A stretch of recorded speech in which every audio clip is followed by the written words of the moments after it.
گزشتہ جمعہ مکی مدنی ویلفیئر سوسائٹی کے زیر انعقاد محفل پاک میں حضرت علامہ مولانا محمد عبد القوی نوشاہی بغدادی اویسی صاحب میلاد مصطفیٰ صلی اللہ علیہ وآلہ وسلم کے منانے کے حوالے سے ایک جامع پیغام پیش کرتے ہوئے آئیں دوستو عمل کی نیت سے سنتے ہیں۔ یاد رکھیے ہم میلاد کی خوشیاں مناتے ہیں، لیکن گل سنو، کلی خوشیاں منانا گل نہیں بنتی۔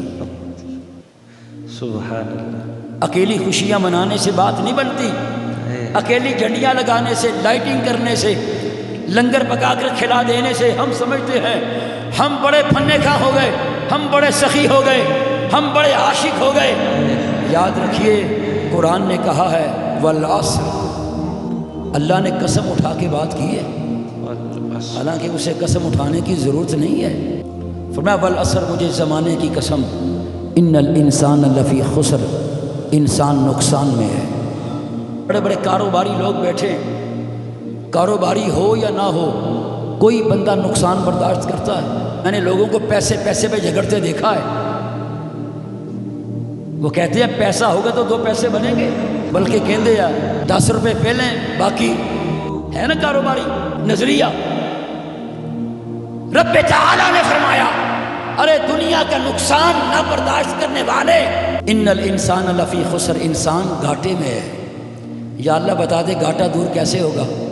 الا الذین آمنوا وعملوا الصالحات، فرما 2 چیزوں سے گھاٹا تیرا ختم ہو سکتا ہے، ایک ایمان لے آ، ایک نیک اعمال کر۔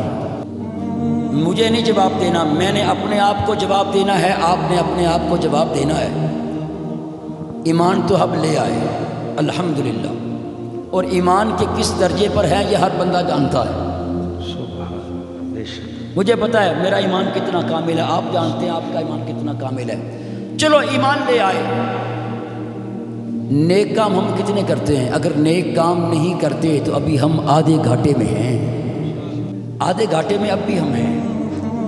ہم سمجھتے ہیں نماز پڑھ لی عامل الصالحات پورے ہو گئے، حج کر لیا تو عامل الصالحات کا دائرہ مکمل ہو گیا۔ اس میں فرائض بھی ہیں، اس میں واجبات بھی ہیں، اور جن محرمات سے بچنا وہ بھی ہیں، مکروہات بھی ہیں، تنزیہات بھی ہیں جن سے بچنا ہے، اور جو ہم نے کام کرنے ہیں وہ فرائض بھی ہیں، واجبات بھی ہیں، مستحبات بھی ہیں، اخلاق کا دائرہ ہے۔ اب آپ نے اپنے آپ کو جواب دینا، میں اپنے گریبان میں وہ ڈالتا ہوں ہم کتنے نقصان میں ہیں۔ اللہ تعالی ہمیں خلوص کے ساتھ وہ عمل صالح کرنے کی توفیق عطا فرمائے جس میں رب کی رضا شامل ہو۔ وما علیہ الا البلاغ۔